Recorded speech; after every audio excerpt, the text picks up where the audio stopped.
Hey, David, you know what makes our show great? What's that, Kevin? No ads. You know what would make it better? What's that, Kevin? Ads. What if, and I'm just spitballing here, we do ads for independent creators at reasonable rates? How reasonable? Overly. How about $2 per episode pre-roll? That is almost too reasonable. Might as well go for it. Let's send everyone to the contact page for Supernatural Selection. SupernaturalSelectionPod.com/contact? Exactly. Just have them scroll down to the Advertise With Us section for more information. That sounds great. Now let's record the ad. Kevin, Yes, David? we just did.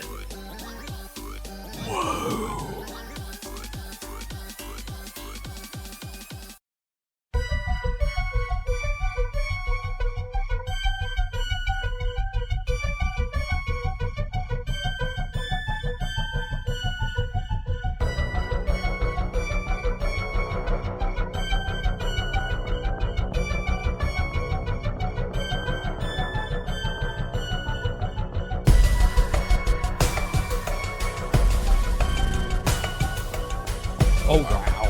Wow, man. That is... Nice.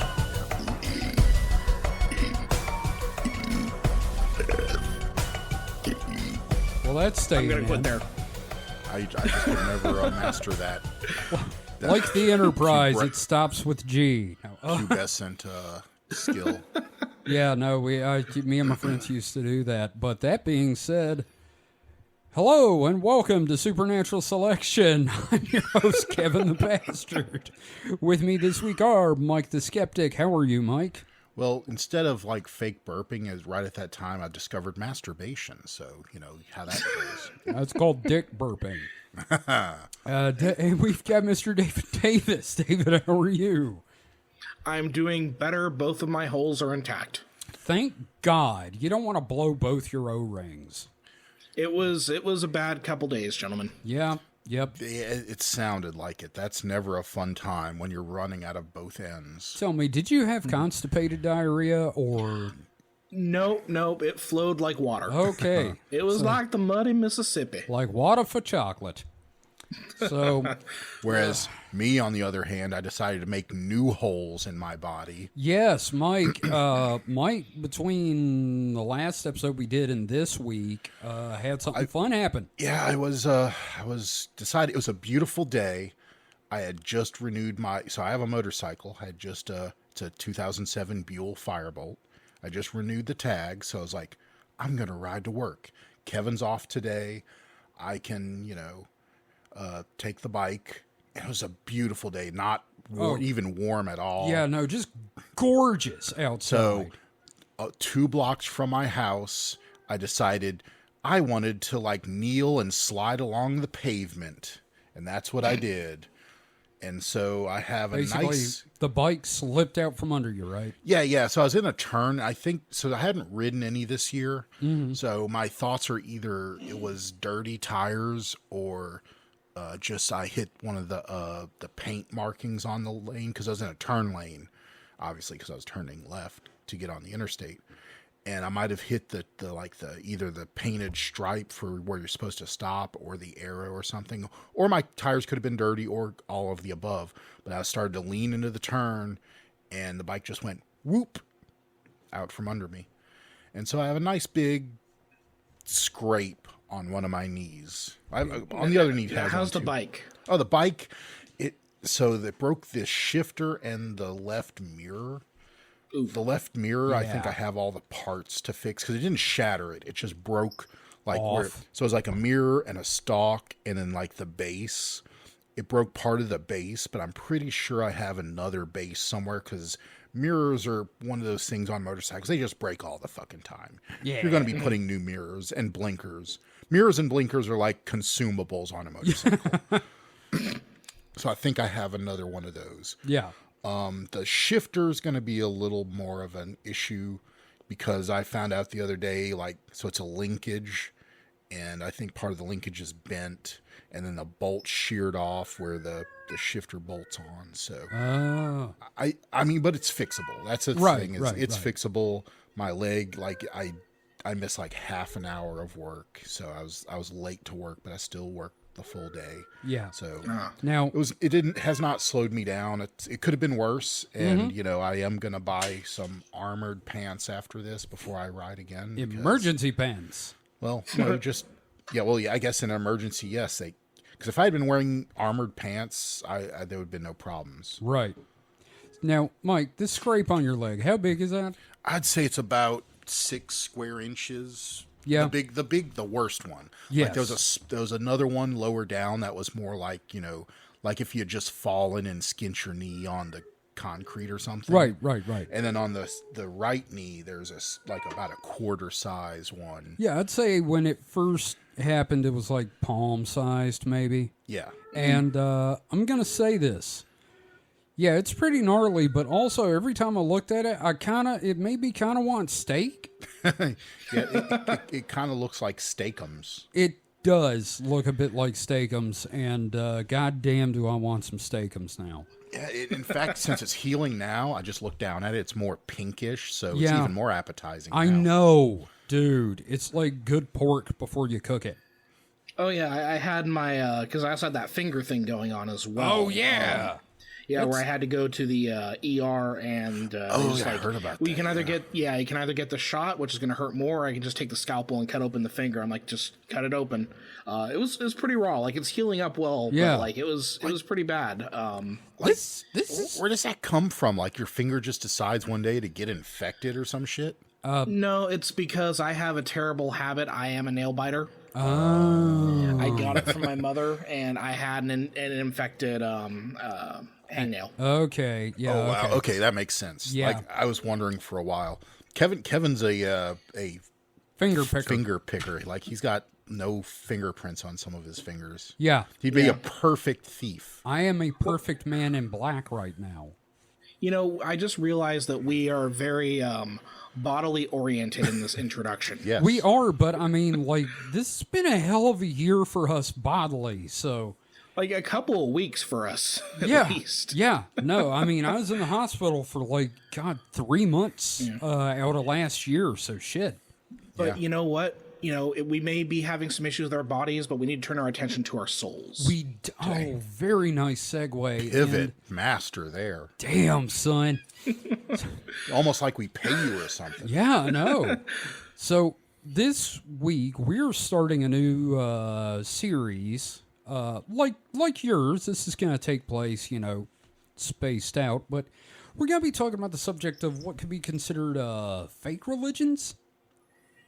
Mm-hmm. And the first one I wanted to go into is one that has definitely seized my horrid little heart. We're going to be talking about Discordia. Or Discordianism. So you said fake religions, and part of me just wanted to, I- from the bottom of my I- soul, wanted the atheist agnostic wanted to say, "What, you mean all of them?" How about joke religions? Okay, how about Modern joke religions. I would say, how about religions that don't take themselves Satire. seriously? Satire religions. Yeah. There you go. Okay. There we go. And we're going to be talking about Discordianism, which, like David said in one episode, I have in fact become a zealot. So, our sources for this week, and I want to get those out of the way real quick, are the Principia Discordia, which there's no real good way to pronounce it. Mike, you took Latin. How do you say Principia or Principia? I don't know, because I failed Latin. Okay, well, Robert, the host of Behind the Bastards, kept saying Principia, and I'm going to strangle him if I ever meet him for That that. sounds wrong. Yeah, Robert likes to do that, though. Yeah, Principia Discordia by Malaclips the Younger and Omar Ravenhurst. That's their pope names, of course. Mm-hmm. Also, is Chasing Eris by Brenton Clutterbuck. This is a very good book looking at the time. It's like a very good snapshot of the modern Discordian movement in 2018, and I do highly recommend the book. You can find it on Kindle. Behind the Bastards, Complete History of the Illuminati by Robert Evans. fantastic series. It's a 6-parter, talks a lot about Discordianism. Probably better than I'm going to do, but I'm taking it at a different angle, not so much the history. And lastly, the Illuminatus trilogy by Robert Anton Wilson and Robert Shea. If you've ever wondered what Douglas Adams' Hitchhiker's Guide would have been like if he had dropped acid and were paranoid, this is it. So I highly recommend, honestly, every single thing I just mentioned. If you want to learn about Discordianism, all 4 of those are great places to start. Now, and speaking of Discord, I do apologize to listeners because my cat is being a little shit right now. yes, your cat is a tool of the goddess Eris. So according to Google, it's Principia. It does have the E. Principia. Okay. Principia. Yeah, so stress on the third syllable. Principia. You say it like Italian. Yes. Principia Discordia. Because, I mean, that's, they were Italian. Yeah. Yeah. All right. So, before I really launch into this, what did you two know about Discordianism before I dragged you kicking and screaming to the feet of the goddess Eris? Abso-fucking-lutely nothing. I didn't even know this shit existed before you started your rambling, incoherent jibber-jabber. I gotta imagine it had to be really intense from Mike's point of view because Oh. Mike's just living his life, and then all of a sudden you start ranting about the goddess Eris. It's like immediately. It's like being tackled philosophically. Yeah. I'm like just You get bopping psychically along. sacked. Yeah, bopping along, living my life, in my lane, and then in comes Kevin with this crazy bullshit he's reading. Yeah, me just And running just in like- screaming, I've seen the Fnords! Yes. Yeah, that's pretty much it. I just come in screaming about enlightenment through madness. I expect Kevin to start buying tracksuits and Nikes. Oh, I need a tracksuit. How about you, David? Well, I mean, I've kind of been on the periphery of it, but I didn't really dive into it. I knew that it was a parody of religion, and I knew of some of the texts, such as the Illuminatus trilogy. And I was aware that Discordians kind of ran through the media I love, though.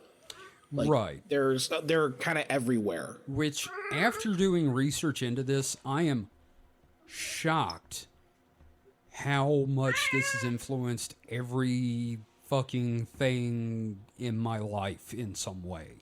Mm-hmm. There are just people that are major influences on me that are Discordians, and I had no fucking idea. So, so let's start with what the hell this thing is. So, telling the story of Discordianism has been difficult for me, and that's mostly because it's something different to everyone you ask about it.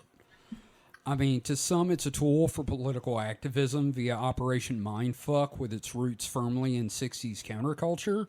And to others, it's a philosophy that lets them deal with the chaos of life and have a little fun doing it, which is more my bag. And to others still, it's a real, honest-to-goddess religion involving the worship of Eris/Discordia and often leads into chaos magic. It just gets more complicated when you realize it's each of those things, it's all of those things, and it's none of those things all at the same time. All right, that's how. I'm already exhausted. Screw you assholes. I'm going to, I don't know, masturbate. Okay. Anything else? Now, Well, that is technically part of a chaos magic ritual. yeah, so you just gotta come on our sigil. Man. You're in. You're already in, Mike. All you have to do is just aim it, and Yep. you're practicing magic. Yep. But what if it's just a old sock? You have committed a sin. No. Now, this thing is also definitely a very silly idea created by two young men drinking in an all-night bowling alley in California. A lot of people have called it a Monty Python religion, and in some ways that is very, very true. It found a major home online during the early days of the web, but we'll get into that later. So one of the things that I adore is like that it has these three facets, and depending on my mood, I can see myself like sliding deeper into any one of them the further I get into this. If I had like a branch Discordia I most closely align with, though, it would probably be with the Operation Mindfuck camp. Okay, Operation Mindfuck Camp and Branch Discordia just sounds like you're going to be in Waco, Texas, building a compound. You know, and I am a David, so, you know. Yeah, that's true. The odds are stacked against me, and I do want to buy a compound one day. Oh, so. God, we're fucked. Don't we all? Yeah, honestly. I think we've always had, you, me, Mike, have always had that idea. Man, we need like a big piece of land. All of our friends can live on it, and then we can amass guns. Yeah, I mean, I like being near cities, but I also like the idea of a big spread that like all my peeps could like, if not live on permanently, at least come visit. I just like defensible positions. It really kind of sounds like the Discordia house in Texas, which is something I don't have in the outline, but it's mentioned. It sounds a lot like the Fight Club house, but with like 20 people doing mud wrestling and the cops joining in. It's like Fight Club, but for philosophy nerds. And just nerds in general, yeah. Like dudes who are as high as balls, sweating their ass off in Texas, like talking about like religion. Yes. So wow, that sounds terrible. I know. That sounds not productive. Well, actually, it's a lot more fun. The story of that house actually reads like the movie PCU. Ah, yes. So there's some incredible stories, like and you know. We're going to be revisiting this topic, I'm sure, a couple more times. Yeah, we're gonna. There's going to be some seeds that are sown in here where it's just like, you know, Kevin's going to say something, and then you're just going to be like, wait, what? Yeah, or somebody's going to be like, well, that's an episode waiting to happen. So, yeah. Mm-hmm. Yeah. So, let's tackle the easiest part of this first, which is the most confusing part, but also the most logical, the philosophy of Discordianism. So the general idea is put forward by Malaclips the Younger and Omar Ravenhurst in the Principia Discordia is that the natural state of the universe is chaos, and order is merely the structure that humanity applies to chaos in an attempt to find some sense of meaning, and in a sense they aren't wrong about that. Yeah. Yeah, it kind of appears that way regarding physics as far as I understand it, and I feel like a lot of our more modern understanding of physics and the development of the Discordianism probably have a lot more crossover than people would think. You know, it is inextricably linked with chaos theory and chaos magic because of this worldview. So... Now, they use the term grids in the Principia, but let's just break it all the way down, all right? Now, before we move forward, I do want to point out that one of the ways in which cults are able to grow is by creating their own terminology and language. Which is why I'm not using it. Yeah, okay. Yeah, that's why I'm not using the term grids, all right? I saw what they were doing when I read the fucking book. I'm like, no. I've read too many cult You're a things. believer, but you're a self-aware believer. Absolutely, and that's the best kind of Discordian. So, order is everything we have constructed in our minds and society. Laws, education, family, religion, personal beliefs, opinions, they're all just the, quote, grid that they discuss that we use to view the world through. And from your grid, some things make sense and are truths. To someone else who's been raised in another culture and a different experience, your truths are bullshit. And to you, theirs are going to be bullshit. And the only truth, capital T, is that nothing is true, especially the fact that nothing is true. Now, all of this is based around the last words of Hassan il-Sabah. And if you're a fan of Assassin's Creed, you're going to recognize this quote. Nothing is true. Everything is permitted. I'm already exhausted. I know. It's a lot to start but with. Everything's it makes sense, though. Everything's a loaded I know. term. And when we do the episode on Ravenhurst, whose real name is Carrie Thornley, we're going to see that everything is a bad way to put it. Mm-hmm. This guy tried to live that, and it was not good. Without going into the specifics, there's at least one thing I can think of. Pedophilia, Mike. Yes. I would yes. not Not everything is permitted, but like I can even so not exactly murder, but taking a life, I can kind of see within certain parameters. Yes. Okay. It's defensible, but yeah. No, pedophilia is no. Bad man, bad. I mean, yeah. Again, I could come up with some scenarios, but even then, I'm like, well, we'll wait 5 years. Yeah, absolutely. But nonetheless, it's all based around that one phrase: nothing is true, everything is permitted.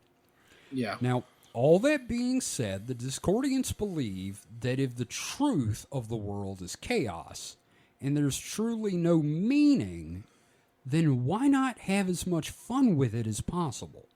And a perfect example of this is the Pentabarf. Now, the Pentabarf is the list of the 5 holy tenets of the faith of Discordianism. So it's not what David was doing a week and a half ago? No, that was the Bibarf. Okay. It's like the Bifrost, but both ends. So it was not all sunshine and rainbows. It was mostly yellow. Yes. Oh, God. It sounds like bile and piss. So I'm going to read you guys the Pentabarf. I don't know if we've ever read this on the show before, but we're going to do it now. So, know ye this, O man of faith. 1. There is no goddess but goddess, and she is your goddess. There is no Aresian movement but the Aresian movement, and it is the Aresian movement. And every golden apple core is the beloved home of a golden worm. Nice. Now, we should also mention that Apple Core there mentioned. Yes, that is actually an organization with what they call the POEE, which is the But they're major... also going for that wordplay of a worm in the core of the apple. It's cute. Like, this is a bunch of fucking writing nerds coming up with a religion. You're going to get shit like this. Oh, yeah. So it's not Steve Jobs' fluffers? No. Oh, God. Jesus Christ. 2. A Discordian shall always use the official Discordian document numbering system. Nowhere in the Principia Discordia does it tell you what that system is. Just figure it out, man. Yep. 3. A Discordian is required during his early illumination to go off alone and partake joyously of a hot dog on a Friday. This devotive ceremony to remonstrate against the popular paganisms of the day, of Catholic Christendom, no meat on Friday, of Judaism, no meat of pork, of Hindic peoples, no meat of beef, of Buddhists, no meat of animal, and of Discordians, no hot dog buns. So you're disavowing even the religion you're applying to. Yes. Okay. I think I've had a hot dog on a Friday before, so Yeah. I'm ahead of the game. Yeah. 4. A Discordian shall partake of no hot dog buns, for such was the solace of our goddess when she was confronted with the original snub. We'll get into what the original snub is in a little bit. 5. A Discordian is prohibited of believing what he reads. It is so written, so be it. Hail Discordia. Discordia. Prosecutors will be transgressicuted. These fucking nerds. I know. But it's great, isn't it?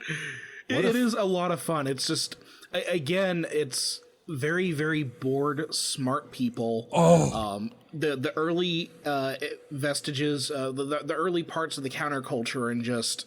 It's 2 young people with fake IDs drinking in an all-night bowling alley just shooting the shit. So, in other words, you have to have eaten the 9th and 10th hot dog. You know what those are?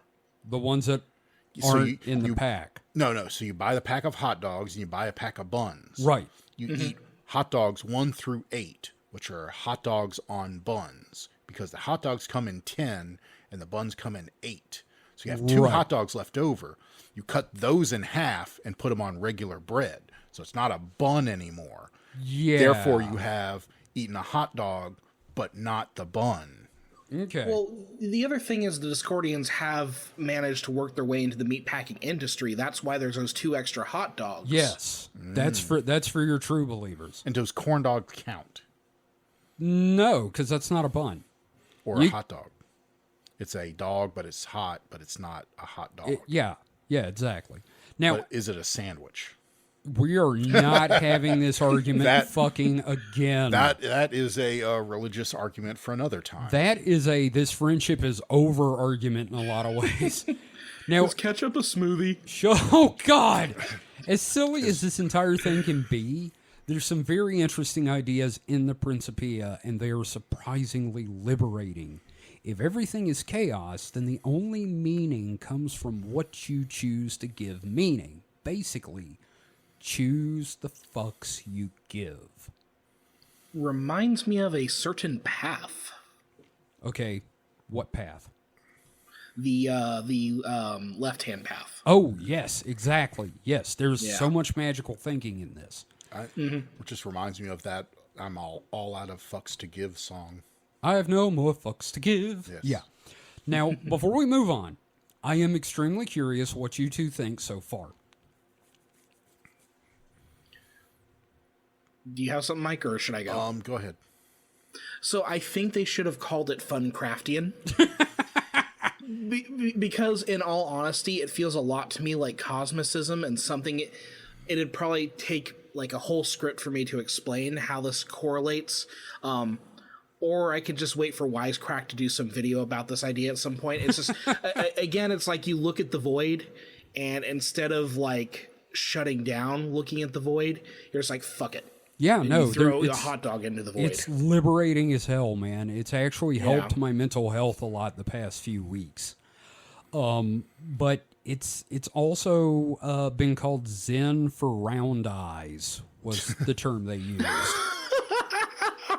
So Yeah, there's some problematic There language. in some of this stuff. is. well, Yes. I mean, it's kind of It's flipped on its head. Problematic language. Yes. I mean, it's just taking the opposite. yes. It's like you know, we're getting the negative term. it's yes. it's the pale face, but you know, on Yeah. the other hand, Yeah, and when you read the Principia, you do have to remember this was started in 58 or 59. They really don't remember when this happened, and they were printing up copies on the guy's Xerox machine that was investigating the Kennedy assassination.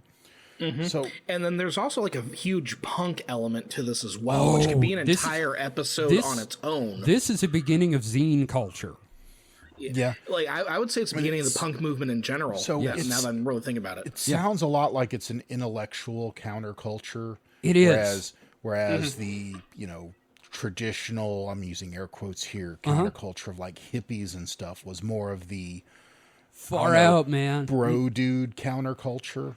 Not that there wasn't like a shit ton of LSD involved in the formation of Discordianism. I'm saying this Discordianism seems like it's like for I don't want to. It's like, more be elitist. thought provoking. Like if the lit So- majors decided they wanted to start Yeah. a religion Yeah, after saying- they had like smoked a bowl. I'm saying the Yes. more intellectually inclined would gravitate towards this, whereas the more I'm trying to think of not a like Not derogatory. I don't want to say way- Well, just like the shallow. more mainstream, the the mainstream, mainstream counterculture. counterculture. yeah. the more this is the counterculture to the counterculture. yeah This is like the anarchic. would go like counterculture. hippie. Yes, like the it's ones a- that it's still all- went to college. It's a more intellectual alternative to the hippies. And this is what I'm in no thinking. way saying, "Yeah, man, you're totally right about Rick and Morty." It is so you so have to be smart to You get have that to have you have to have a 190 IQ to understand Rick and Morty. Yeah. uh-huh. Oh yeah. No, like again, like even though like there is this kind of intellectualism attached to Discordianism, the hippies were fucking there too, man. Oh, yeah. they were fucking there, man. Yeah. So the philosophy, like I said, that's probably the most simple part of it. To me, anyway. Like, what I like is that it is, yeah, as you said, Kevin, it's very, very freeing when you realize that, like, you can just kind of treat everything as a joke to a degree, not entirely. No, but- there's Yeah. But there's that darker aspect to it that does crop up, and that we are kind of dealing with the repercussions of now. And there is actually also a book that was written a little while back called The Black Iron Prison that was a modern attempt to write a new Discordian book that wrote about the philosophy but took all the humor out. And there are some people that were like, yes, finally, something like this. And most Discordians were like, well, if you take the jokes out, what's the fucking point? If you're not having fun, why do it? Yes, exactly. Well, and then, the other thing is, one of the most hilarious things about Discordianism, and I'm sure we're going to get to it, but the idea is that it was taking the piss out of, like, this idea of, like, an Illuminati. Yes. And ends up creating believers in the Illuminati. Yes, because one of their major... we'll get into that in a little bit. Yeah. So let's move on to them as a movement. And David, this is... Bowel movement? Yeah, maybe. David, I know that you're going to have some thoughts and stuff you want to share on this, because this is your favorite aspect of Discordianism. Yeah, it's fun. Discordianism as a political movement, of course, began in the counterculture in the 1960s. Kerry Thornley, the real name, as I said, of Omar Ravenhurst, was being investigated for possible links to the assassination of John F. Kennedy.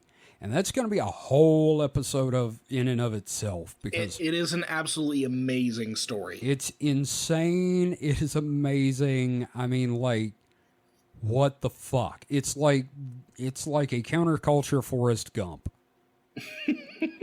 So Thornley, a friend of his that he met named Robert Anton Wilson, another prominent Discordian and author, and other members of their circle, while he was being investigated, started feeding the people investigating them false info about the Illuminati being responsible for the murder of JFK.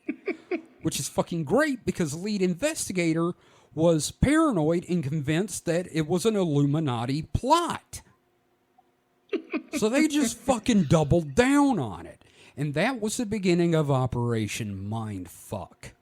This is just absolutely my favorite thing about Discordianism. It is also the most intensely problematic thing, and probably the dark legacy of all of this. As fun as all of this is, this kind of sets off a trail of basically what is intellectual and cultural destruction. Well, when you're doing a counterculture movement, you can't really copyright your methods. So, yeah.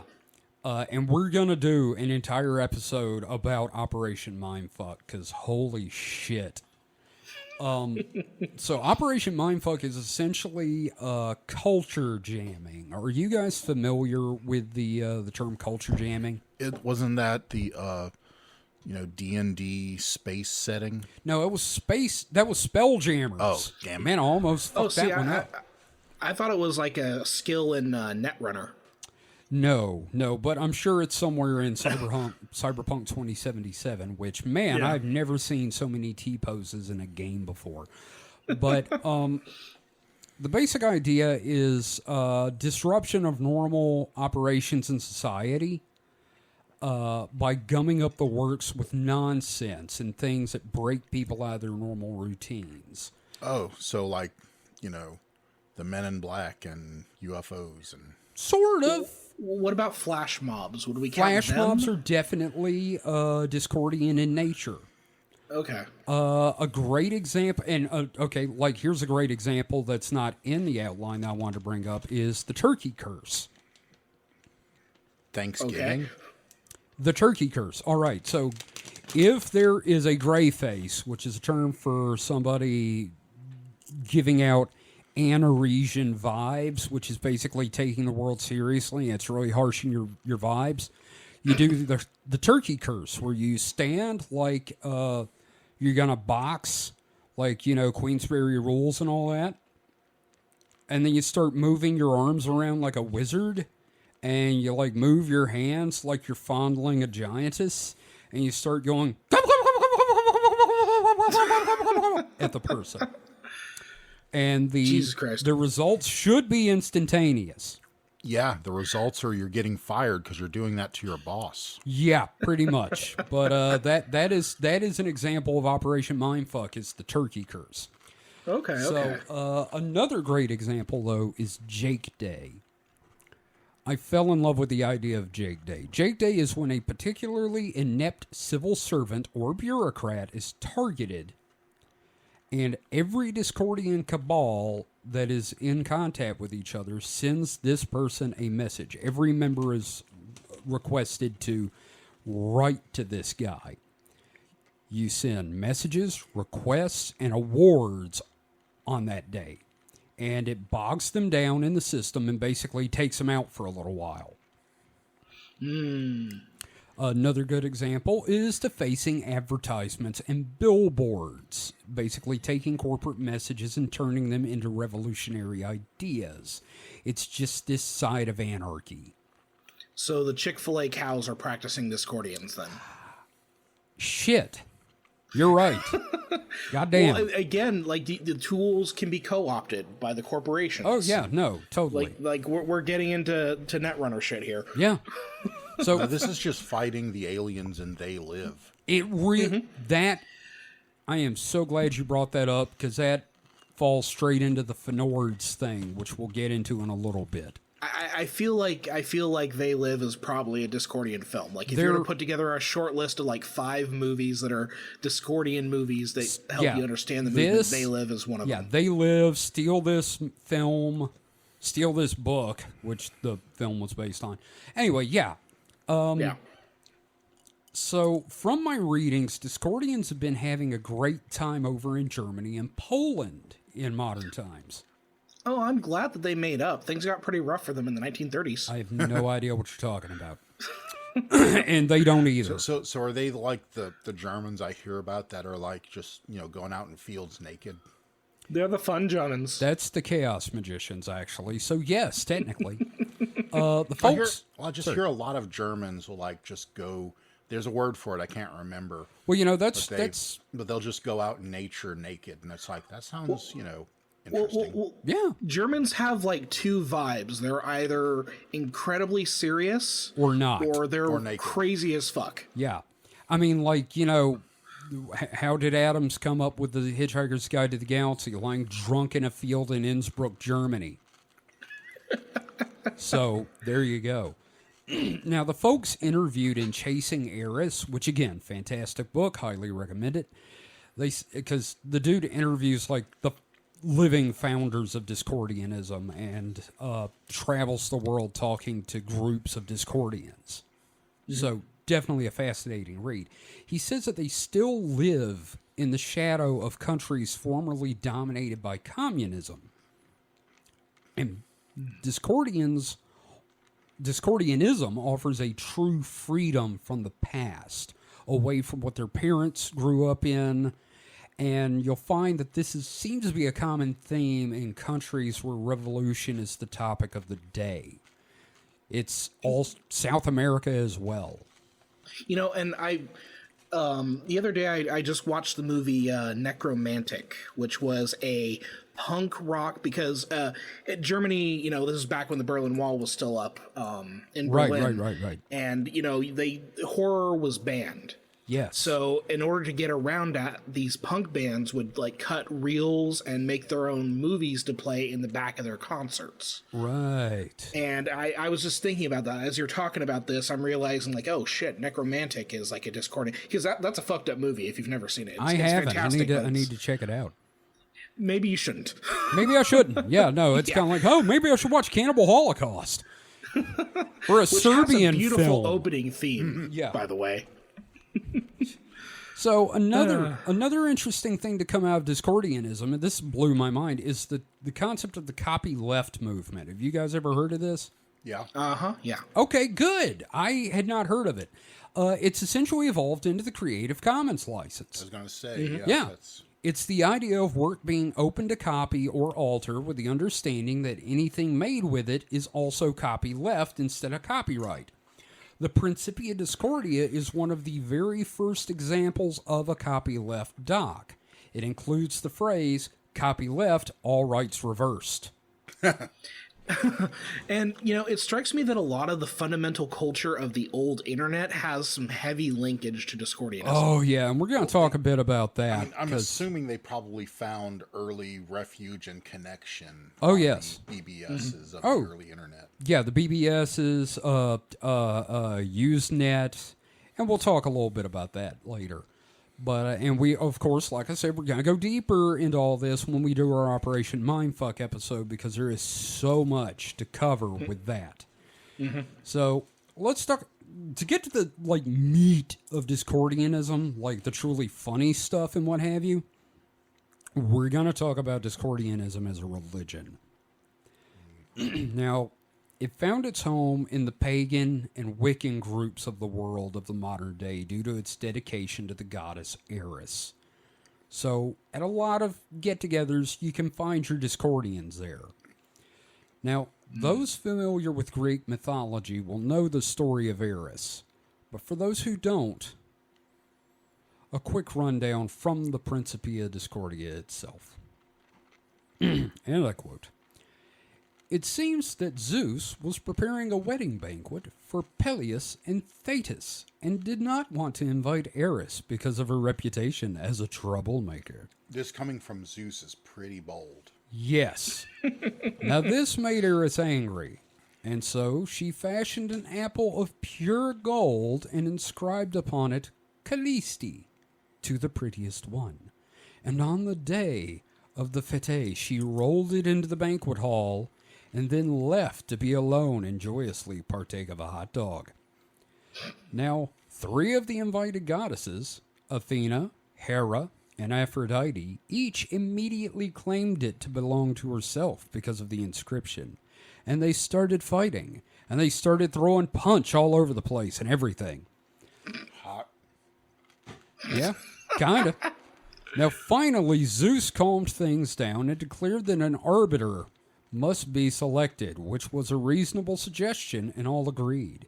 He sent them to a shepherd of Troy, whose name was Paris because his mother had had a lot of gall and married a Frenchman.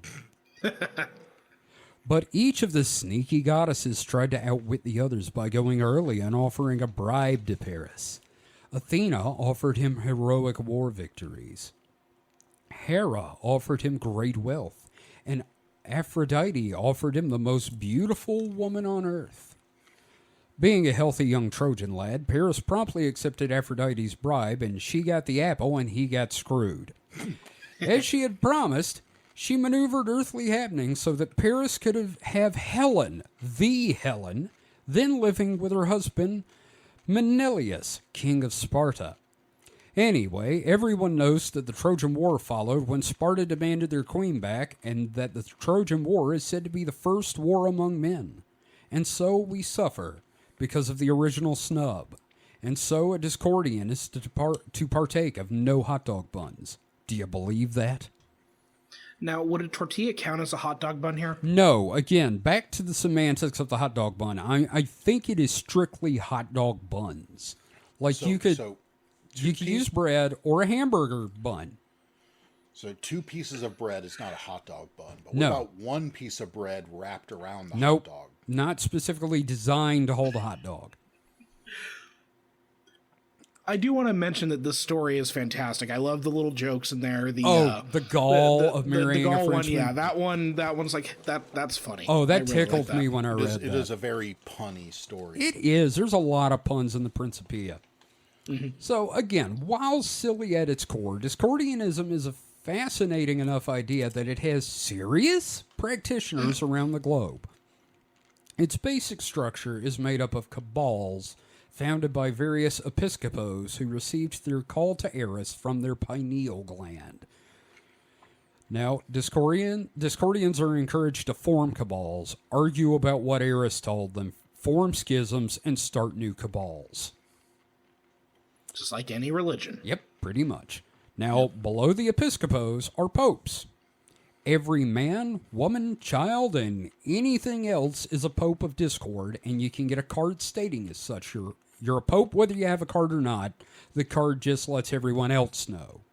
Now, see, usually in other faiths, popes are regularly identified by their holier-than-thou attitudes. Yeah, see, that's what I like about Discordianism. They also say they are a non-profit religion. Again with the puns. PHET. Yes. So, lastly are the saints. Now, most of the saints are fictional characters that embody the Eurasian movement, like Felix the Cat is a saint of discord. Could Doomslayer be a saint of Discordia? Absolutely. Oh yeah. yeah. Fuck yeah. Yeah. Rip and tear. What about Isabel from Animal Crossing? Probably. You just want to Yeah. pair those two. No, they're just connected in my brain, so yeah. I brought them up back to back. Sure, yeah. I don't see why not. So her Doomslayer, I believe Tom Sawyer. That would make sense. Yes. Now, the second group of saints are Saint Second Class, which is the only group made up of actual people who lived in the real world and lived the life of Discordia. An example is Saint Second Class Emperor the Norton the First, who declared himself Emperor of America and Protector of Mexico. And seriously, look this guy up. It is amazing. I also heard he protects our computers from viruses. Yeah. Better than Saint McAfee, who went yeah. insane and moved to South Speaking of- America. That motherfucker. Speaking of a fucking Discordian, I think John McAfee would definitely have been a Discordian. I think he was a tool of Eris, and he didn't know he was a Discordian. I think it was just Yeah. a tool. Okay, that's fair as well. And also, I recently sainted me and Mike's late friend as Saint Jibo of the Reticulating Splines. Oh. Yeah, man loved his Sims. He would do god-awful social experiments of chaos in there. Like Put all the Sims in the pool, remove the ladder, No, would he make a graveyard? no. He would invite all the Sims in the neighborhood over, get them in a bedroom, and then remove the door. And just trap them and put a glass front and turn it into a zoo. I feel like there's an entire cottage industry of studies about how people played The Sims that should be There done. could be psychological thesis on Oh, yes. sim management. I'm pretty sure, like, if they had seen what Saint Jibo did, he would have been stuck in a concrete box. I was gonna say nothing but like whoopee and poops as far as the eye Yep. can see. So, now a lot of people come to Discordianism due to its sense of belonging to something. It's seen as atheism with ceremony. I mean, there's initiations and rituals and holidays and parables, and there's two bad guys, as it were, in the Discordian religion.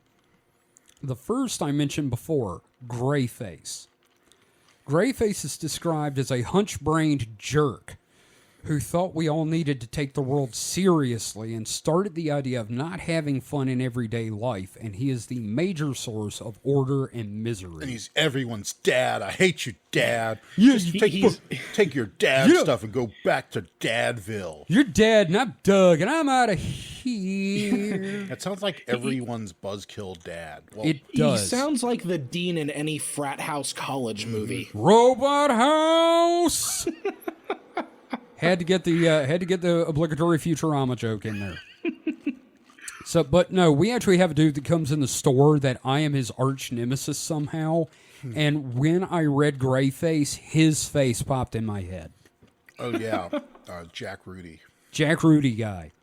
I know exactly who you're talking Yeah, about. yeah. Jack Rudy is a tonic. He comes in and buys it, and just he has Kevin, never had a good day. because he was like 3 minutes after closing time, Kevin really like destroyed him because he wouldn't let him in to buy stuff. Because we can't legally sell anything after 10 p.m. Well, I and mean- he was just like wailing on the No, doors. we had already like closed the registers and shit. Yeah. Like, sure, what he wanted to buy was not technically alcohol. But we can't sell anything. Well, no, I after mean, we 10. could. I mean, I guess theoretically we could, but we're already pulling registers and shit.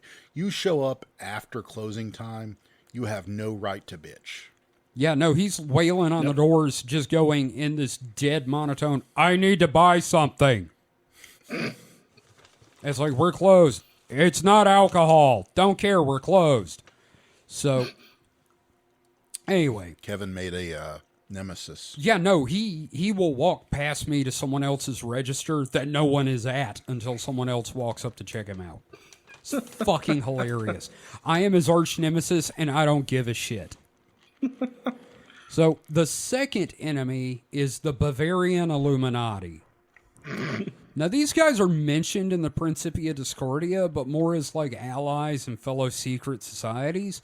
It wasn't until Robert Anton Wilson and Robert Shea's Illuminatus trilogy paired the two as eternal enemies that people started the idea of them being warring societies, with the Illuminati representing order and the Discordians representing chaos. So that's our two sort of devils, as it were, in the religion.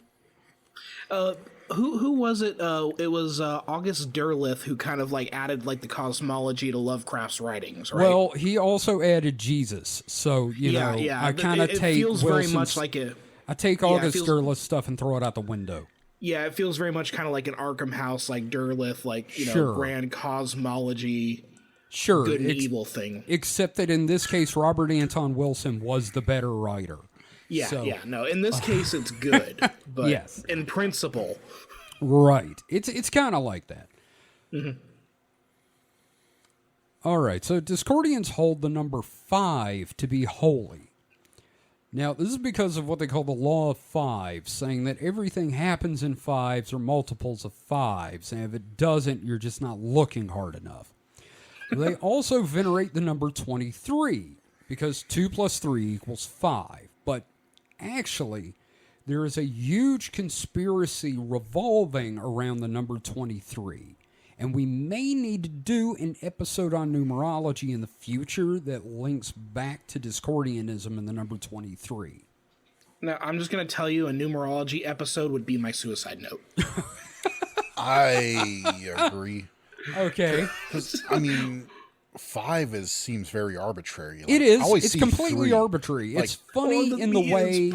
It's like 42 in The Hitchhiker's Guide. See 3s. People always see 3s. Now 23 is a magical number, though. It is. It is a very magical number. There are a lot of There's a lot of coincidences. You know why? It's got 2 and 3 in it? Because it's Michael Jordan's number. God damn it, motherfucker. That's part of the conspiracy.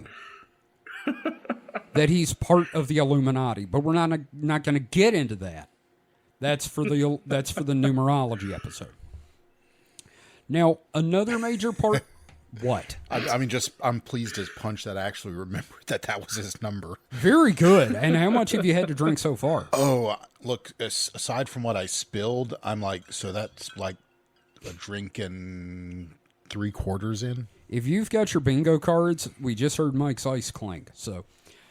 All right, another major... Okay, now you're doing it on purpose. Yes, I did. Another major part of Discordianism is the idea of fnords. The idea is that fnords are hidden words we have been conditioned not to see. They cause depression, anxiety, and terrible feelings, but you don't see them, so you never know why you feel that way. And they are in news stories and articles. They live. Yes, exactly. That's where the connection is with they live. It's the same general idea. The only thing that doesn't have fnords, though, is advertising. Ads don't have fnords, so we'll feel great about the products and they make us happy. Ooh. And that's why you'll often hear or see Discordians along with the phrase, I have seen the fnords. Now, see, I heard that if you're particularly eager to uncover them, that you're pining for the fnords. I want to hit you for that, by the way. I will throw a chair at your face. I just think it would be great if we had some adventures with Fnord Fairlane. But seriously, the thing that gets me about the fnords is as silly as it sounds, it's also like in my head plausible. And I hate that. And it really came to the forefront, again, in the Illuminatus trilogy. So, fuck. Everything comes back to that. So, now all this talk about radical freedoms and silliness has had a very unexpected impact in the world of magic and religion. Specifically, we're going to talk a little bit about chaos magicians. Chaos magic sort of arose in the UK as their answer to Discordianism because, magic was pretty big in the 60s and 70s in the UK. Yeah, and that was because, witchcraft laws were repealed around that time in the UK. Exactly. So... Well, I just remember Magic the Gathering being very popular in the 90s in the U.S. Baby, it's still popular. Well, I mean, that's when I was first exposed to it. We're old. Yes. Yeah. So chaos magicians cite Discordianism as a major influence on their practices and view of the world. You can find quotes from the Principia Discordia in a lot of places in Condensed Chaos, the one of the best books about chaos magic. I highly recommend that over the actual original texts, Liber Null and Psychonaut, because those are fairly impenetrable to a degree. They're basically grimoire. Meanwhile, this is a how-to guide. Now, most of the South American Discordians interviewed in Chasing Eris are actually chaos magicians in parts of cabals that are covens. And their lives are ruled by chaos and synchronicity. They live the life. They live the magical life. They do rituals and shit. Sounds awful. So they use Sabah's quote as a mantra, since chaos magic is based around using anything and everything magical as long as it works. Hence, nothing is real, everything is, Yeah. my brain. Anyway, again, we've got a massive series on magic coming sometime in the future where we'll get into all that. Just know that it goes hand in hand with Discordianism in a lot of ways. The word you're looking for is Permitted. permitted. Yes. Thank you. Yeah. Long day. A lot of it could probably be summarized that the vibes are fucked and you try to rewrite them. Yeah. Now we've talked a little bit about Thornley, and Thornley is a problematic figure in all of this.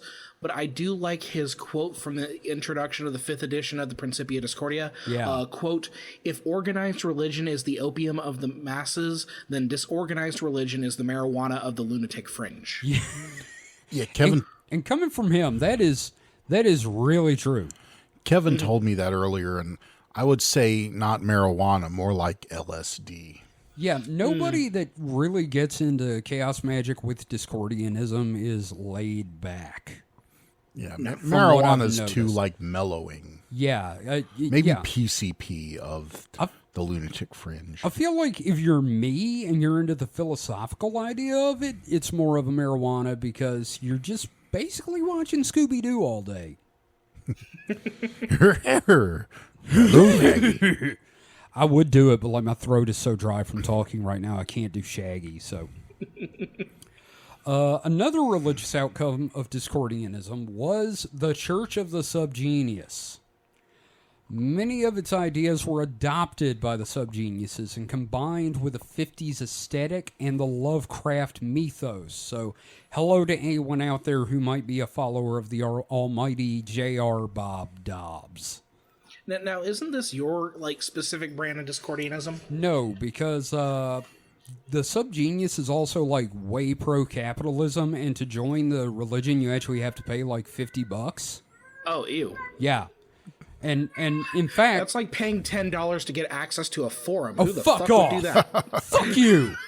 Now, That was money well spent. Yeah, I'm running I- on my I second have- decade of that $10. I still am mad about that fucking Teenage Mutant Ninja Turtles account recovery screen because I could never recover my fucking account. wow.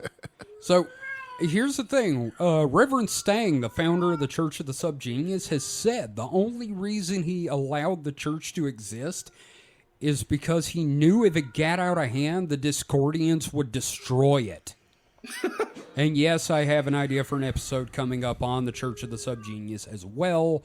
I just need to get the Book of the Subgenius, which is not surprisingly overpriced. Oh, so because- it's not $150. No, it's high, but it's not. I mean, I'm not trying to buy like a 80s copy of the Principia Discordia that's going for like $100, but you know, still. If the idea of an atheist religion, though, sounds familiar, you're probably thinking of the Church of the Flying Spaghetti Monster. Bunch of posers. Now, while not directly associated with Discordianism, the Discordians walked so that Pastafarians could run. Now, it seems pretty impossible to me that Discordianism does not have direct links to whomever kicked off the Church of the Flying Spaghetti Monster. And that's very possible. Also, very nice of you to use that old Mario Brothers Super Show pun there. Yeah, no, it's definitely standing on the shoulder of giants there. Yeah. So, I mean, you can see that this is sort of the basis for a lot of that sort of stuff. Like, I always had a problem with the Pastafarians? the Pastafarian flying spaghetti monster. Now I know why. It's like they're not the first. They're not the first. I don't even necessarily think they're the best. Oh no. Yeah. They were just a reinvention for like the aughts. Yeah. Which is funny because I think it's about time Discordianism came back, but we'll talk about that in a bit. Maybe we could come up with our own. Oh, you mean like the crab stationists? Ooh, there you go. Oh, wait, it was the crustaceanists. My bad. We await the time of the crab apocalypse. We slather ourselves in melted butter. I slather myself in butter for him. So, now let's talk about the holidays of the Discordians for a bit. Now, if you want like a detailed list of the official holidays, there are 11 mentioned in the Principia Discordia. And, you know, that's great and all, but the one I really want to mention is not mentioned in there. It was invented in the 1980s by the Discordians, and it is called Moosemas. So here's my thing. I will adhere to any religion that gives me the most holidays that I can conceivably take from work. Do you know how many there are in Discordianism? I mean, A lot. Look, if I can get my work to recognize any of them, I'm there. Just start getting big enough to where I can say, no, that's a holiday for me. Can't be here. Mm-hmm. So like, every Monday, I want a religion that every Monday is a holiday. I could see that. I could get down with that. Garfieldism. Every Oh. Monday is a holiday. So, you know, we might want to actually add that to the calendar of Discordian holidays. But Moosemas, it's a floating holiday in December, or not. It can be any time of year, or multiple times. It was invented, like I said, in the 80s, so it's not listed in the Principia Discordia. And what you do is you hang up a bunch of pictures of moose all around your house. And then you invite all your friends over for brunch, and you drink mimosas and bloody mooses and other drinks with moose in the name. And you eat snacks like chocolate mousse. And then everybody sings the 12 Days of Moosemas or another carol. And the 12 Days of Moosemas lyrics are very simple. It's very similar to the 12 Days of Christmas, but it's 8 dogs of fucking, 7 dogs of fucking, 6 dogs of fucking, 5 fucking dogs. You get the idea. Now, the real twist is when you get to 1 and then you have to fuck the dog. Well, actually, the one is a dog fucking itself. So The odd numbers of dogs fucking it's just like a Ouroboros of fucking dogs like fucking each other until they like circle back around. Yep, that's it. Or nobody wants to be the it's a engine. daisy. It's a daisy chain of dog fucking. No one wants to be the engine on the dog fucka train. Oh God. Well, but no. So here's my problem with Moosemas is that I don't really care for mooses. I don't either, but I mean, do you need an excuse to have pictures of Bullwinkle up all over the I house? don't want to see that smug motherfucker looking at How me. the fuck is he smug? He's an idiot. He doesn't have any kind of pride. But he thinks he does, Rocky. Fucking dogs. Yeah. Hey, Rocky, watch me pull a fucking dog out of my ass. So See, he always thinks he could pull a rabbit out of his hat, but he never does. no, that's 'cause just he's a stupid. fucking idiot. That's just, God damn it! I'm not having this argument about He's Bullwinkle getting the really moose. mad at a cartoon. What's that? He's getting really mad at a cartoon. He is. He's been drinking. I'm not getting mad. I'm just saying, I He's can getting- think of more things I would rather have than pictures of mooses, mooses, all over my house. Mises. I'm just picturing a very drunk Mike just like really getting angry Just at Rigby on the regular show. Oh God, yeah, no, I just picture him sitting there going, "Fucking hate you." So But he's a raccoon. honestly, though, it's an excuse, though, like everything else, to get together with your friends, drink, and be silly. Well, I understand that, but Yes. it's the moose thing. I mean, come on. I want a better animal. Snakes or something. I don't care. Snake mess? What? That's for Halloween, my friend. Well, social rituals are a funny thing like that. They may not be Discordian, but they are in like a similar wheelhouse if you have like that tight social group that has those weird little rituals and traditions. So Yeah. we've had one. We've been trying to continue it, but Are you talking about so adulting gets in the way and everyone forgets. But no, we've been trying, our group of friends, to do a so have you seen Letterkenny, Yes. David? Oh. So the super soft birthday. yeah, we Yes, need to do yes. that. We've been trying to do a yearly like super soft birthday that basically encompasses Everybody in March, everybody's- April, and Well, June. I mean, or it's May. kind of everyone, Yeah. in general, but everyone in a certain, Gotta have a stretch of cupcake months. station. But we've only ever pulled it off once so far. Yeah. So, we always like when we're getting together, we're like, when it comes up, it's like, yeah, we need to do the super soft birthday. And but, then life happens. life Yeah. happens. But I mean, like I- a similar I would thing. love that, man. Like Friendsgiving is a good example. That too. Yeah, exactly. Yeah. that happens more often, Yeah, thankfully. and then there's like the Halloween party. Yeah, that we used to have a lot of Yeah. Halloween parties, but Those then, were fun.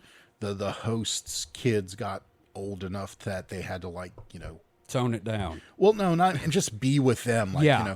when you have They kids, had to do parenting stuff on Halloween. Go yeah, figure. when you have kids, you typically have to devote time to them during the holidays, not your Right. weird And that's- freaking friends. Yeah, and but it's still, it's a thing. And another good example of a Discordian holiday that they may not have known is fucking Festivus. Mm-hmm. Festivus is a perfect example of a Discordian holiday. Like, What do you mean? God, I can't remember the character's name.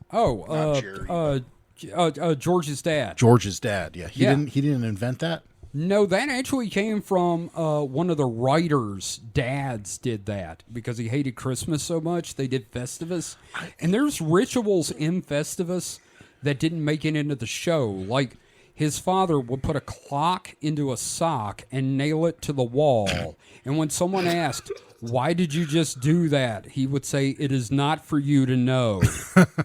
That's fucking Discordian. That has That to is be. that is so a goddamn Discordian holiday. So here's the thing. I'm pretty much atheist. right. I fucking love Christmas. Oh yeah, no, I love holidays. yeah. Christmas is awesome. Yeah. Like if I had to name the things that Christianity gave us, Christmas would be up there. Oh yeah, Right there at the top. For me, Halloween's always going to be my favorite holiday. 'Cause Yeah. I'm a spooky bitch. I mean, But, Halloween's cool too. Yes, I love Halloween too. but yeah, for me, it's Thanksgiving. Really? Again, I don't like getting together with the family or anything like that. But I've been doing kind of low key Thanksgivings with Holly, and it's just being able to cook for people. Yeah. The Mystery Science Theater Turkey Day going oh on. yeah. Okay, The that's parade, a great that sort of thing. thing. Just for me, it's a low key togetherness thing. So I can see that. So We've done that some. Yeah. Impromptu ranking, I would go Christmas, Halloween, Thanksgiving. Kevin, what do you say? I'm gonna go Christmas, Thanksgiving, Halloween. Okay, David.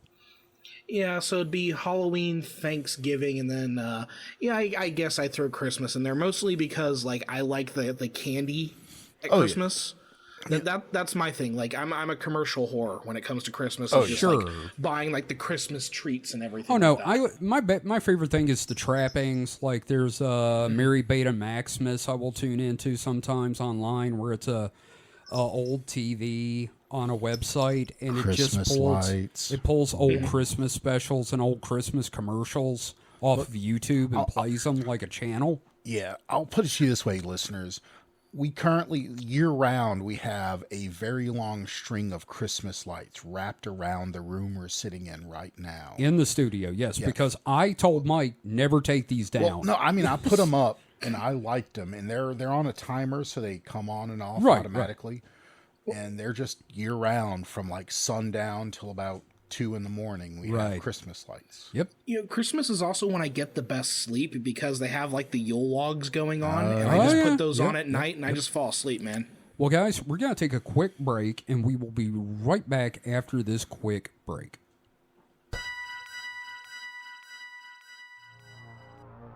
You die once, and suddenly you're not invisible. Explore the story of Heed, who was a corpse for a while, but is back to life and trying to learn about just what had happened, only to discover the story is far stranger than that. Inspired by manga, Alter X Artifact is a new LGBTQ+ webcomic for mature readers revolving around magic and political espionage. This comic features fantastic elements, gripping storytelling, and impressive visuals that pull you into the strange but fascinating world of the comic. Alter X Artifact explores themes of magic, dreams, and relationships, all while deftly weaving a compelling mystery with eye-catching visuals. You're still in time to enjoy the exciting prologue as well, but you gotta hurry over onto the website. So, if you're looking for your next weekly webcomic read, you need to go to alterxartifact.com. That is alterxartifact.com. Now back to the show. And we're back. And before we move on, I just want to say if you head to principiadiscordia.com, you can find a lot of PDFs or online versions of the books that we've been talking about. Not Chasing Eris, but like the actual, quote, holy books. And you can find links to other websites like Historia Discordia, where you can find a PDF instructing you on how to celebrate Moosemas. So just wanted to get that out there. Now that we're back, let's talk about Discordianism in pop culture and some of its effects, shall we? Mm-hmm. Now, Discordianism probably would have petered out if it weren't for Wilson and Shea's Illuminatus trilogy, because it was just another counterculture movement for the most part. But Illuminatus is sprinkled with quotes and references to Discordia and the Principia and the Honest Book of Truth, and to get people interested again in the late 70s, and Wilson's writings would continue to fuel the fires of chaos well until his death a few years ago. And again, Illuminatus, it's definitely a product of its time. It's got some material that would be considered problematic today, but it's a hell of a read, man. It's like if Douglas Adams wrote Catch-22. Well, and if Douglas Adams was like competing against Joseph Heller, yes, the like writing chapter of that after series. chapter, they're fighting each other. Yeah, they're just writing each other into corners. It's like, all right, fucker, how you getting out of this one? Mm-hmm. And the way they get out in some instances is like, well, the only way to do it is to break the narrative. Mm-hmm. So, again, interesting book. Check it out if you're so inclined. And just be ready to be offended and fascinated. So, another thing is, David, are you familiar with, Mike and David, actually, are you guys familiar with the band, the KLF? I gotta say no. What? They did a song in the 90s called Justified and Ancient with Tammy Wynette. That I kind of remember. Okay, and as the Time Lords, they did the song Doctor in the TARDIS, which was a mashup of the Doctor Who theme and a Gary Glitter song. Fuck. Okay, so these guys are Discordians. Okay. In fact, at one of their last everything they did was Discordian in nature. Their advertising was culture jamming. It was all Operation Mindfuck type stuff. They did like an album premiere where they everybody had to put on cult robes and go into a shack and do a ritual and then listen to the fucking album. That's cool. So I was reading that. I had to do some Googling because I couldn't remember. Yeah. But I was getting KLF confused with EMF. Unbelievable. Yes, Oh! exactly. Yeah, different band. Yes, I realize that now. I was going, Okay. wait a minute, wasn't that the Unbelievable band? Yeah. But But KLF, like their original name was the Justified Ancients of Mumu, which is a secret organization in the Illuminatus trilogy that got their start in Lemuria. These fucking nerds. I swear to God, man. I mean, I remember you in high school going on about Moo Moo Land. Yeah, no, the fucking song is catchy as hell, and like I said, it's Tammy Wynette. They even wrote in references to Stand By Your Man for her to sing. And their last big performance, they burned £1 million on... they burned £1 million. Money pounds. Money. Okay. Now, see, I thought you were going to say they burned Tammy Wynette, and I'm like, Jesus Christ. No. She I thought you were going to lasted say like many $1 million years. pounds of like marijuana. I'm like, that's a lot of marijuana. No, money. They took out loans from Sounds the like banks. a real Joker moment. Like big, huge banks. They took out loans and then just set it on fire. That sounds like one of those art things that's just a fraud scheme. It's basically a big middle finger. And, I mean, there's a book about them. I would definitely suggest you read up on them because they're a fascinating group and they've got some really decent songs. They also, they broke up in 1992 and they got together, God, when was it? I don't remember. They got together for 23 minutes, at the dawn of the new millennium, I think. 23, of course, being a major number for Discordia. They got together for 23 minutes. That's that was, funny. That was That's it. funny. And they were in makeup as geriatric old men in wheelchairs with oxygen masks. So, let's talk about Fight Club for a second. Operation Mayhem is like mindfuck taken to the next level. Oh, yeah. Oh, Yeah. I mean, like the whole destroying a piece of corporate art and all that, that is straight up Discordian. And it's all about, chaos and being free because nothing means anything. Steve Jackson Games, I'm sure you're familiar with them, right? Yes. Yeah, they did Munchkin, GURPS. They had a board and card game called Illuminati. Inspired by the Illuminatus books, but not directly based on them for legal reasons.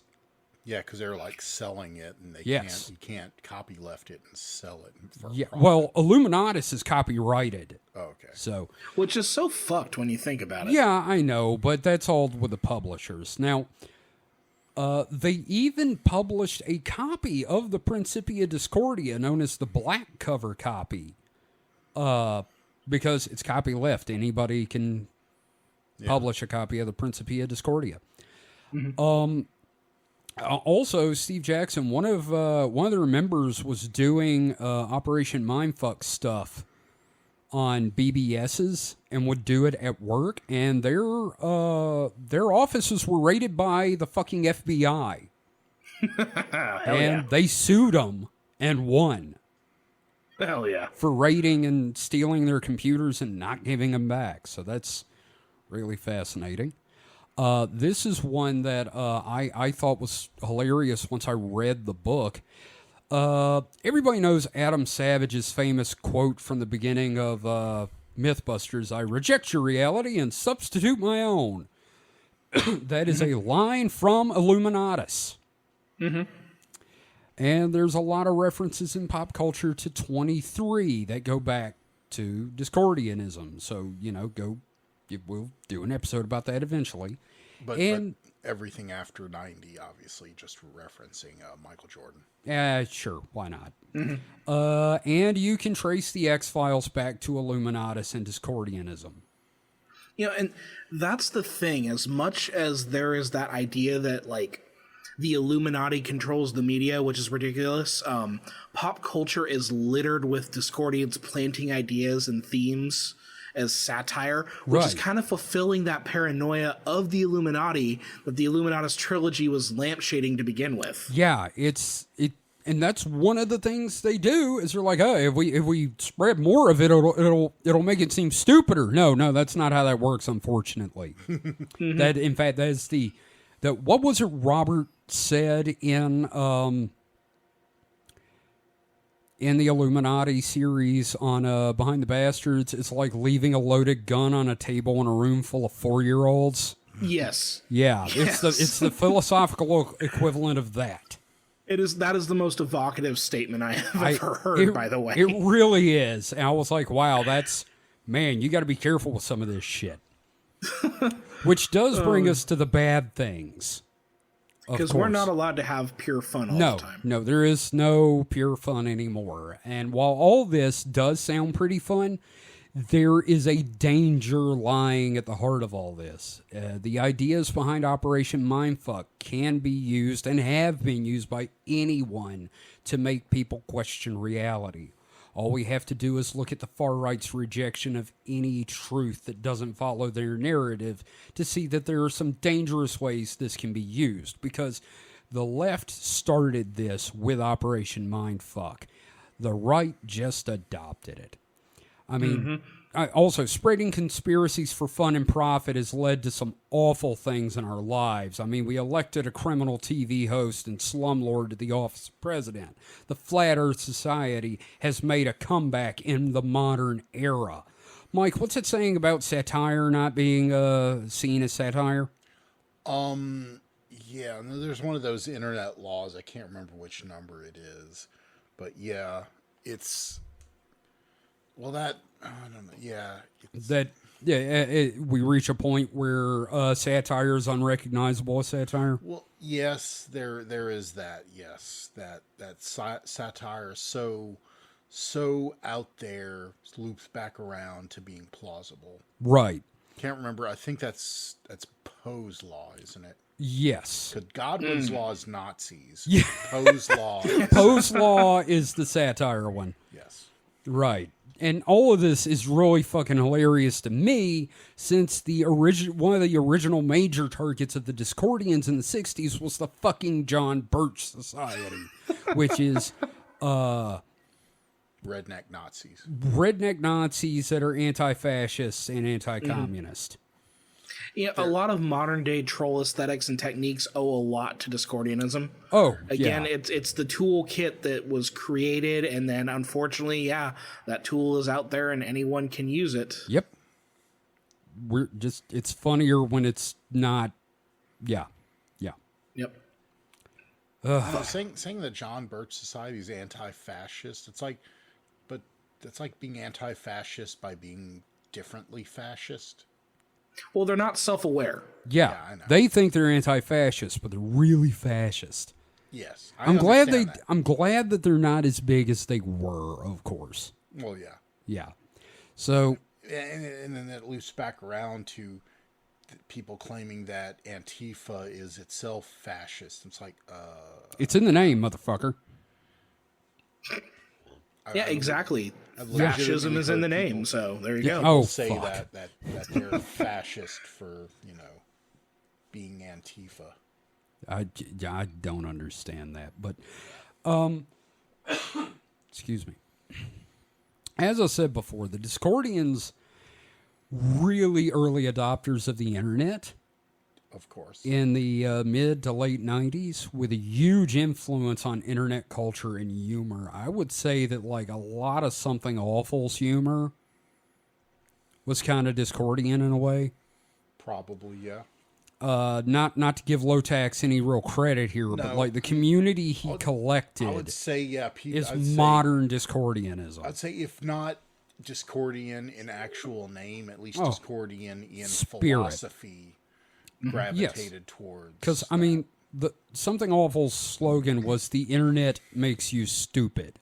But it's on the internet. Yes. But it makes you stupid. Exactly. But it's on the internet. Right. But it makes you stupid. Okay. Yeah. It's Catch-22. Yes. Again with the Catch-22. Now, communities for Discordianism sprung up on Usenet with alt.discordia, CompuServe, AOL, anyone feel old yet? And all the major online communities had a Discordian component. And it continued to thrive for years via forums like the one on PrincipiaDiscordia.com. Now, though, when we need it the most. Yes, one of the guiding sayings of the movement is we Discordians must stick apart, and by God have they. Most links to sites, blogs, and communities are dead. The remaining forums are shadows of their former selves. In fact, on the PrincipiaDiscordia.com forum, there's a post saying, hey guys, this forum is a dead old forum. Just like the dead gay Something Awful forum. Yes. The remaining forums are shadows of their former selves, and the Facebook groups are like anything else, mostly just places to post memes, and that's depressing. Like Discordians on Facebook, that just feels weird. It does. There is a subreddit r/Discordia. I understand it, like from early days of Facebook, but late post, they've been on there for a while, so okay. They always adopt something, and then like it turns into what it turns into. Postmodern Facebook. Yeah. I spend most of my time on the subreddit these days, which still a lot of memes, but you do get some really interesting stuff. Like there's a guy posting the most schizophrenic reports of dealing with Greyface. Like this guy is talking about rocket ships and shit. Hell yeah. Now, I will say the German communities and communities outside of the U.S. seem to be doing really well.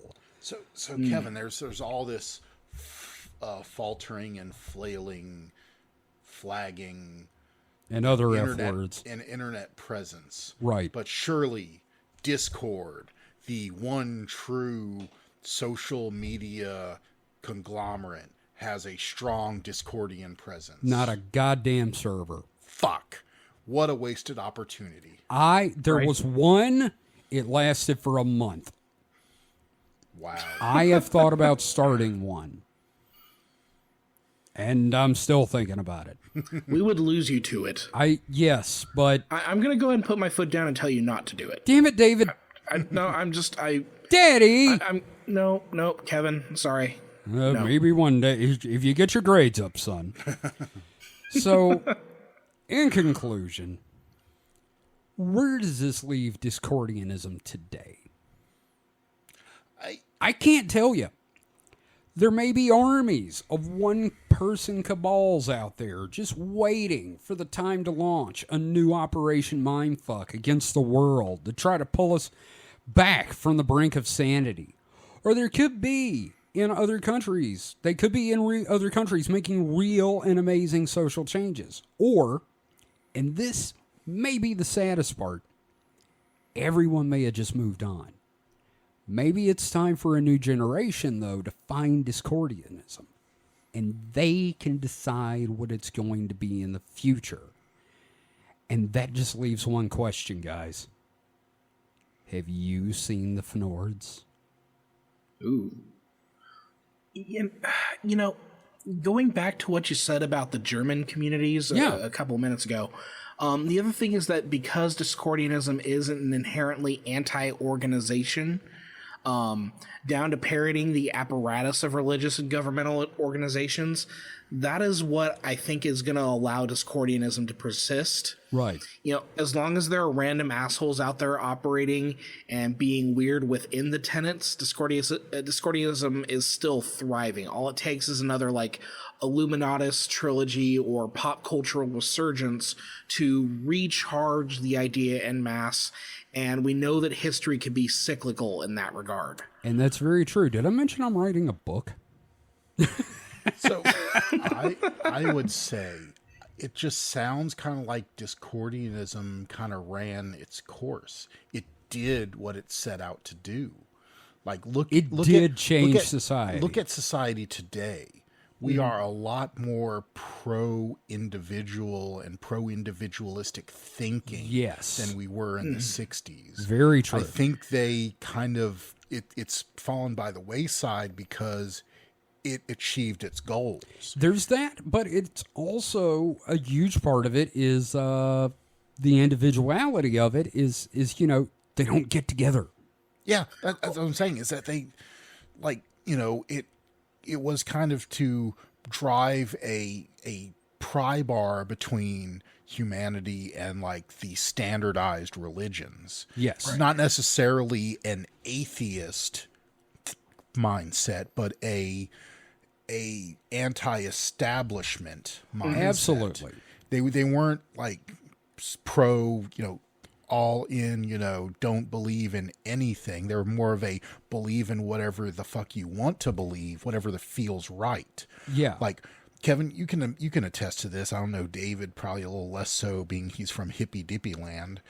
But when we were growing up, damn son, we were growing up, it was, you were expected to fall in line with your parents' religion. I mean, it was expected. It was expected in other families. My parents were extremely unique in that they didn't go to church, and my mom told me, whatever you decide. You could think that, you know, 10 years, 5 years prior. Oh, I'd be going to church with them on a Sunday. So you and me are kind of similar. If my mom hadn't been thrown out of that church because they said she had a demon in her. Yeah. But you and me are a little similar in that our parents weren't, but we were the exception. Especially in our that's totally geographical and socioeconomic in the buckle standing. of the Bible Belt. See, my journey wasn't too much. So I have a very, very religious grandmother, right? And then my mom kind of like got away from the church, but then she kind of found it again for a while and that sort of thing. Like they tried to make church a thing for me, didn't take. Yeah. You know, didn't really bother to keep it up. Right. Yeah. But you know, the other thing I'm thinking about regarding Discordianism is that, like, it is an ascended meme at this point. It is. The original context may be lost on most people, but the meme exists and persists and mutates. Like one thing, like, I don't know if the cartoon Gravity Falls is Discordian.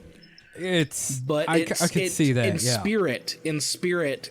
With all the conspiracies and shit, yes. Yeah, but given, like, if we're thinking about Discordianism as a meme that has ascended, it's in that, and that's, I think, the ultimate legacy of what Discordianism is that, it changed the world and it changed the view and I feel people like have. I feel like Welcome to Night Vale kind of carries on the tradition a bit, you know? Oh, yeah.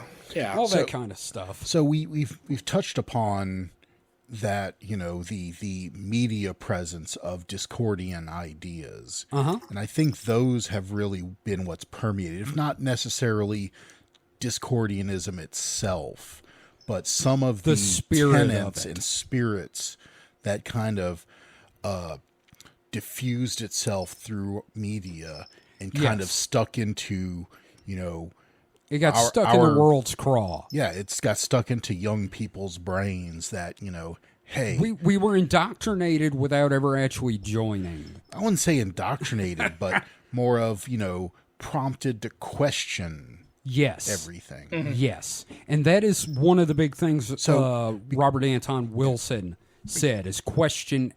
I don't believe anything, but I suspect a lot. Because I was, no one ever told me to not believe. It's just I started kind of questioning things, and the answers I came up with was that just doesn't add up. Sure. I mean, I can never, I'm a bad well, not bad, but I am not a, normal atheist you think of as like, Dawson and Penn Jillette. And they're kind of very Randy. evangelical atheists. Yeah. And I'm not that way. I'm never going to tell anyone that, what you You're believe not is devout. wrong. I'm just going to say that it didn't, my own experiences brought me to question and not believe, the doctrine I was handed. And, you come up with your own. Right. And that's also Situation. part of chaos magic is personal experience trumps what anyone else has to say. Yeah. Yeah. And I mean, so to a degree, I believe that, but also, then you start getting into flat earther. Oh, yeah, no, I know that's the problem. It's always a double-edged Yeah. sword with this. Yes. But again, it's that toolkit. That toolkit Yes. that can do incredible things for society, Or it can take a shit person's on own your experiences. Your personal experiences are good, but then Until they're not. I just realized I'm like going, oh fuck. Yeah. What corner have I painted myself into? No, now? no, that's the same problem I had writing this, where I was like, this is a dangerous toolkit in the wrong hands, but it's out there anyway. Yeah. And I trust most of our listeners. Most. That's brave. That's brave. Yeah, I know. But before we go, there's something special I wanted to do here. And Mike and David, Mike, have you got the document open? Yes. Okay, great. Down toward the bottom. Before we go, I'm going to get you guys to help me with something, and I want you guys to do the callback parts I have in bold for me. I'm going to perform the Discordian baptismal rite for our listeners. And if you'd like to join, you can just speak along with Mike and David. All right? You guys okay with that? Sure. Okay, this is the POEE baptismal rite. Pwee. And a little, I'm going to do a little bit up front here from the Principia. This mystery rite is not required for initiation, but it is offered by many POEE priests to proselytes who desire a formal ceremony. 1. The priest and 4 brothers are arranged in a pentagon with the initiate in the center facing the priest. If possible, the brothers on the immediate right and left of the priest should be deacons. The initiate must be totally naked to demonstrate that he is truly a human being and not something else in disguise like a cabbage or something. Yeah, that's important. Yeah. Good 2. thing I'm nude right now. Yes. 2. All persons in the audience and the pentagon, except the priest, assume a squatting position and return to a standing position. This is repeated 4 times or more. This dance is symbolic of the humility of we Eresians. It also gets your leg day in. It does. Then the priest begins. I, Razmataz the Elder, keeper of the sacred fromage, KSF, ordained priest of the Parotheo Anamity Mystic Hood of Eris Esoteric, with the authority invested at me by the High Priest of It, Office of the Polyfather, the House of the Rising Podge, POEE, Head Temple, do herewith require of ye. Are ye a human being and not a cabbage or something? Yes. That's too bad. Do ye wish to better thyself? Yes. Yes. How stupid. Are you willing to become philosophically illuminized? Yes. Very funny. Will ye dedicate thyself to the holy Eresian movement? Probably. Probably. Then swear ye the following after me. Before the goddess Eris, I, name her holy name. Before the goddess Eris, I, David Davis, Sorry. I'm lost. Okay. do herewith declare with a POE brother or sister or other of the Legion of Dynamis. I fucked that up. Okay, anyway, you would repeat this. Fuck it. Yeah. You said, you should say the bold parts, but there's a lot of bold. I forgot to bold that. Anyway, before the goddess Eris, I, your name, do herewith declare myself a POEE brother or sister or other of the Legion of Dynamic Discord. The priest continues, then I do hereby proclaim ye POEE disciple, name, Legionnaire of the Legion of Dynamic Discord. Hail Eris, hail, hail, hail, yes. All present rejoice grandly. The new brother or sister opens a large jug of wine and offers it to all who are present. Their ceremony generally degenerates. Hell yeah, brother. Yeah. So if you read along with that, congratulations. You are now a member of the POEE and a member of the Legion of Dynamic Discord. Choose yourself a holy name. If you don't agree with my views on Discord, start your own damn cabal. I'd rather be a member of the static Discord. Ooh. I'm rigid and unchanging. Yes, you are. No, you're not. I know I'm not. Man, you wanted to be a fucking fighter pilot when I met you.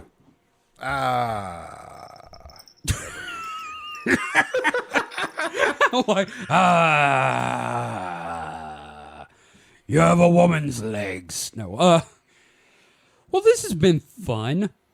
Mm-hmm. Yeah, no, it turned out to be a lot of fun. Yeah. I know you were really worried about it, but I think you did a good job here. I think it's a nice thank you. a start. It took me like a month of working on this fucking outline and trying to figure out the angle of how to explain what is essentially the unexplainable. I wouldn't say unexplainable, but more of like slippery and hard to pin down. Like a fish. Yes. It's like laying on Or a catfish. An oiled cat that is pissed off. Yes. Why the fuck would you do that? They're Discordians. They'd do anything. Hey, that's true. But I don't know. I started reading about this because of last podcast, and I was like, I'm less interested in the chaos magic and more interested in whatever the hell this Discordia thing is. And the more I read about it, the more I was like, there's a lot more to this than just silly. So, and just the entire idea, it's really freed me from worrying about some things and being more along the lines of, well, fuck it. Fuck it. Then the medication. Yeah, I'm sure the medication did definitely have a role to play here, but yeah, well, it allowed me to let go. Yeah. But no, like I get the vibes behind this. Like, number one, it's silly fun, but also like it creates an interesting worldview that with moderation can really help out in a number of ways. Yeah. And it's kind of like, what was it Tyler Durden said when they were in the car? You determine your own level of involvement. Mm-hmm. And I know my level, and I know where I'm going. So, To quote the lyricists of a generation in vogue, free your mind and the rest will follow. Goddamn, son, that's beautiful. That's beautiful. Those women help make me a man. Anyway. So, thank you, everybody, for listening. I hope you've enjoyed this. Next week, of course, we're going to be doing a Weekend Weird, and after that, David has something. What have you got lined up for us, David? I'm thinking we're going to do a dive into La Llorona. La Llorona! I can't tell you how many TikTok videos I've seen of people doing that and then, like, throwing their car in reverse while something runs at them on a road. I can't even tell you how many times I thought I don't even know what the fuck that is. It's well, you know what? You'll find out in 2 weeks. I will. So yeah, that's gonna be fun. Maybe I'll find out. Maybe I'll be a Chinese jet pilot. Wow, we're going straight with Army of Darkness here, aren't we? Oh, yeah. There we go. Well, again, you can find a link to everything you need for us on supernatpod.rocks. You can find us on Mastodon, because fuck Twitter, at supernatpod, at horrorhub.club. There's a link to our individual Masto accounts in the bio there. Don't forget, we do have a Patreon. We're also going to be recording something this weekend that's going to go up on the feed as a test for a new project. Mm-hmm. And that's going to be real fun. And we'll have some more stuff coming after that. So, David, you got anything to plug? Not really. I had a couple weeks where things are kind of fucked, so I'm kind of getting back into the swing of things. But ask me next week. Okay, we'll do that then. I'll ask you next week. Mike, have you got anything to plug? No. I keep thinking I need to come up with something for this spot, but like a joke or keep not doing it. A joke or a project or something? If so, how about this? How about I give a shout out to one of the things I enjoy? There you go. On YouTube, Technology Connections. A really nerdy but cool guy who does deep dives into. It's basically, you think about like kind of modern technology mixed with like Connections, James Burke. Ooh, I love that show. He's done a lot of like audio-visual stuff. Is that guy that disassembles stuff and tells you about it? No. Okay. I mean, he does a little bit sometimes, but his like one of the things that really hooked me with he did a like 4-part series on like the Laserdisc and the CED, the capacitive. Is that the big record? Yeah, that's the CED was the competitor or precursor to Laserdisc that was basically a record in a giant floppy disk sleeve. Yeah, in a caddy, yes. Yes, I knew people with that from the like late 70s, early 80s. It's one of those like forgotten, kind of almost forgotten technology. It was double-sided like a Laserdisc. Yeah. Mm-hmm. So pretty cool. You know, he's done like he's opened my eyes on several things like about heat pumps and EVs, better understanding EVs and stuff like that. So check him out. He definitely doesn't need more subscriber help, but you know, I like his channel. And hey, that's the important thing. We're not just trying to get people listeners. We're sharing stuff we enjoy. Yes, in fact, I think that will be a fun thing we do at the end of the episodes going forward. So I think next week each of us will have something like that. How's that sound, David? Well, that kind of sounds like something that we are going to be trying regarding another thing. Okay. Yeah, it's a thing with another thing and a thing. So that's more of consumerism, but this is just kind of like makers doing their thing that I like. Yeah. Right. Awesome. No, it's cool, man. It's cool. Thank you for that, Mike. Sure. And so we'll be back next week. We will see you next time. So until then, stay safe and stay frosty. Goodbye. Cool as a cucumber, baby. Until it turns into a pickle. So a hot dog is a sandwich then, right?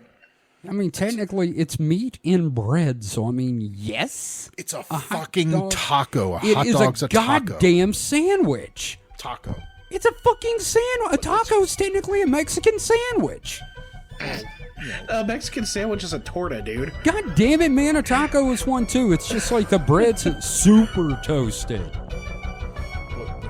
Then sushi's a Japanese sandwich. I'm not arguing against that. This podcast is over.